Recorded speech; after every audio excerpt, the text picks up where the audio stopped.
Meus queridos amores, vamos falar sobre o amor nos tempos modernos. O amor fraterno, o amor familiar nos tempos modernos mudou muito.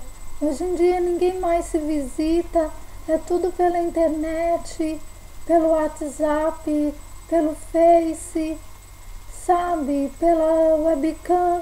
As pessoas não se visitam mais. Não tem mais aquele contato físico, aquele calor humano. Hoje em dia é tudo pela internet, é tudo meio mecanizado, sabe? Isso afasta as pessoas umas das outras, familiares, amigos.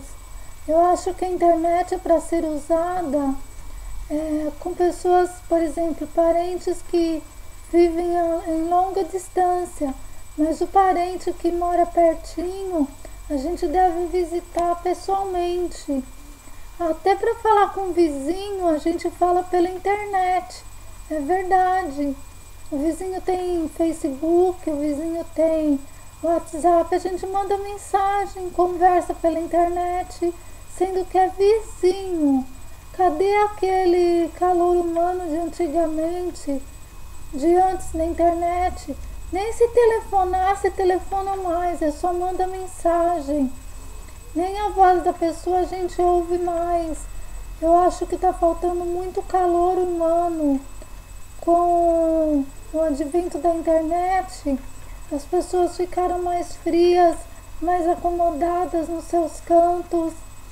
E isso é um grande retrocesso no sentimento, no amor, na felicidade, porque nada substitui um abraço caloroso, um aperto de mão, e pela internet não é possível fazer isso.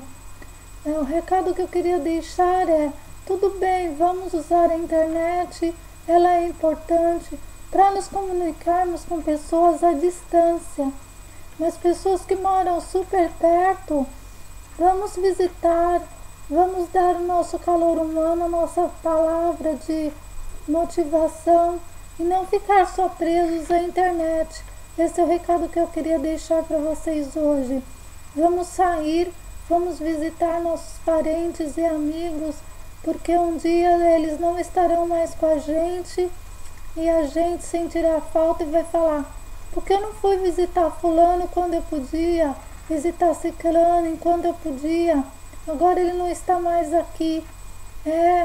Vamos deixar a internet para falar com pessoas a longa distância e vamos sair das nossas casas para visitar as pessoas que são nossos parentes, que são nossos amigos, e assim ter a troca de calor humano. Esse é o recado que eu queria deixar para vocês hoje. Mais calor humano, menos internet. Até breve, meus queridos amores, muita paz, luz e amor. Se gostaram do vídeo, deixem um like pra gente, se inscrevam em nosso canal. E no mais, até breve, se Deus nosso Senhor Jesus Cristo assim o permitir. Amém.